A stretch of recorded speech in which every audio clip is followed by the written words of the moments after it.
Hi. A few weeks ago, I found this old computer fan that was about to be thrown away. I took a look on the net, and I found out that it can be controlled by Arduino. So, this gave me the input to create this tutorial on how to program Arduino to pilot a fan. The components I used are Arduino Nano, Rotary encoder, 12-volt power supply and an I2C OLED display. The rotary encoder, connected to the D3 pin of Arduino, when rotated, increases the voltage of the blue wire of the fan. This action makes the fan spin faster or slower. The video shows a direct effect of it.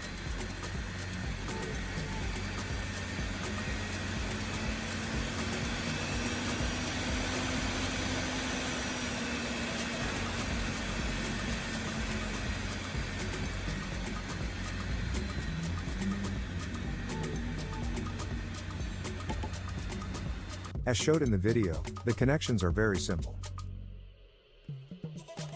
The schematics and the sketch are available to whoever requests them on my YouTube chat. I will just need an email address to send them over.